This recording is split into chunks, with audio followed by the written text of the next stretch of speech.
नमस्कार दोस्तों, स्वदेशी ज्ञान सागर में आप सभी का हार्दिक स्वागत है। एक और वीडियो के साथ मैं फिर से आपकी सेवा में हाजिर हूं। तो आज की वीडियो में हम चर्चा करने वाले हैं चौलाई के विषय में, और इस चौलाई को चौराई, कटेली, चौलाई आदि नामों से हिंदी भाषी क्षेत्रों में जाना और पहचाना जाता है। और इसे बंगाली में कांटा नटे, और गुजराती में इसे कांटा लोडाभो, नेपाली में इसे वनलूडो, अंग्रेजी में इसे स्पाइनी एमारैंथ कहते हैं। आपके क्षेत्र में इसे क्या कहते हैं, कमेंट में अवश्य बताइएगा। और अगर इसकी बात करें तो चौलाई का साग खाने के लिए प्रयोग में लाया जाता है।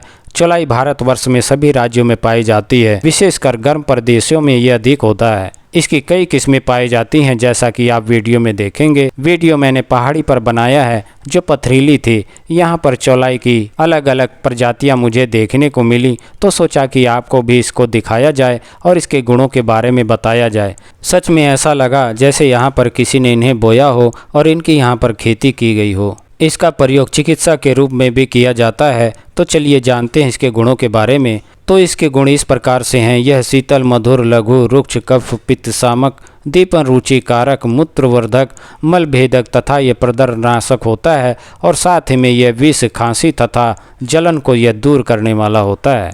तो चलिए दोस्तों, अब बात करते हैं इसके गुणों के लाभ लेने के विषय में। तो सबसे पहले मैं यहाँ पर रक्तपित्त के विषय में कहना चाहूँगा। तो रक्तपित्त की शिकायत होने पर आप जो है इसकी जड़ को ले करके और इसका पेस्ट बनाकर इसका रस निकाल करके आप इसका सेवन करते हैं, तो इसका सेवन करने से जो रक्तपित्त की शिकायत होती है वह ठीक हो जाती है। और आप चाहें तो दूसरा भी प्रयोग कर सकते हैं। आप इसका काढ़ा बना करके भी इसका प्रयोग करते हैं, तो इसका प्रयोग करने से भी रक्तपित्त में बहुत ही आराम आता है। तो चलिए अब बात करते हैं खूनी दस्त के विषय में। तो खूनी दस्त की शिकायत होने पर आप जो है 1 से 3 ग्राम की मात्रा में आप जो है चौलाई की जड़ को लेकर और इसे पीस करके इसका पेस्ट बना लें, और उसमें शहद तथा मिश्री मिलाकर आप जो है चावल के धोवन के साथ इसका सेवन करते हैं, तो इसका सेवन करने से जो खूनी दस्त होता है उसमें बहुत ही अच्छा लाभ होता है। तो अब बात करते हैं बवासीर के विषय में। तो बवासीर की किसी को भी शिकायत अगर हो तो वह चौलाई का साग बना करके उसका सेवन करते हैं, तो इसका सेवन करने से जो बवासीर की शिकायतें होती हैं उनमें बहुत ही अच्छा लाभ होता है और उनके लिए ये बहुत ही फ़ायदेमंद होता है। तो चलिए दोस्तों, अब बात करते हैं बुखार के विषय में। तो बुखार की शिकायत होने पर आपको मैं एक बहुत ही आसान उपाय बताने जा रहा हूँ, जो बिना किसी तकलीफ़ और झंझट के ही आप इससे छुटकारा पा सकते हैं। तो आप जो है राजबला और सहदेवी तथा चौलाई की जड़ को लेकर और इन्हें आप सिर पर बांधते हैं, तो इसके बांधने से जो बुखार की शिकायत होती है वह मिट जाती है। तो चलिए अब बात करते हैं परदर रोग के विषय में। तो परदर रोग की शिकायत में आप जो है इसकी जड़ को लेकर छाया में सुखा लें, और छाया में सुखाने के बाद में इसका बारीक चूर्ण कर लें, और 1 से 2 ग्राम की मात्रा में इसमें शहद मिलाकर और चावल के धोवन के साथ इसका सेवन करते हैं, तो इसका सेवन करने से जो परदर रोग होता है उसमें बहुत ही अच्छा लाभ होता है। तो चलिए आगे बढ़ते हुए बात करते हैं कान बहने की शिकायत में इसके प्रयोग के लिए। तो कान बहने की शिकायत में आप जो है चौलाई के पत्ते या इसकी जड़ का रस निकाल करके और इसे 1-2 बूंद की मात्रा में इसको कान में डालते हैं, तो इसको डालने से जो कान से पीप बहने की शिकायत होती है वह मिट जाती है।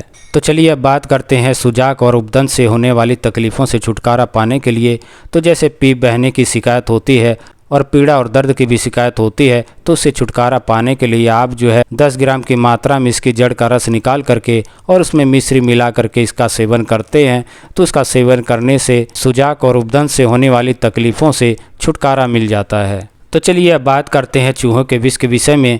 तो किसी को अगर चूहा काट ले और उसके कारण जो लार बहने की शिकायत और हिचकी और उल्टी की शिकायत हो रही हो, तो उसमें आप जो है चौलाई की जड़ को ले करके और इसे साफ़ सुथरा करके इसका पीस करके पेस्ट बना लें, और उसमें शहद मिला करके इसका सेवन करते हैं, तो इसका सेवन करने से जो चूहे का विष होता है वह शांत हो जाता है। तो चलिए अब बात करते हैं आँखों के विषय में। तो आँखों में अगर दर्द और असहनीय पीड़ा हो रही हो, तो उससे छुटकारा पाने के लिए आप जो है इसकी जड़ को लेकर और दूध के साथ इसे पीस लें, और पीसने के बाद में इसको छान करके 1-2 बूंद की मात्रा में आप इसको आँखों में डालते हैं, तो इसको आँखों में डालने से जो आँखों की असहनीय पीड़ा होती है वह मिट जाती है। तो आशा करता हूं कि मेरा ये वीडियो आपको पसंद आया होगा। मेरा ये वीडियो आपको पसंद आया तो कृपया करके इसे लाइक, शेयर और सब्सक्राइब करना ना भूलें। साथ ही बेल आइकन को भी प्रेस कर लें ताकि आने वाली हर वीडियो आप तक पहुंचती रहे। तो आपके स्वास्थ्य की कामना के साथ अब मैं आपसे विदा चाहूँगा। नमस्कार, जय हिंद, जय भारत।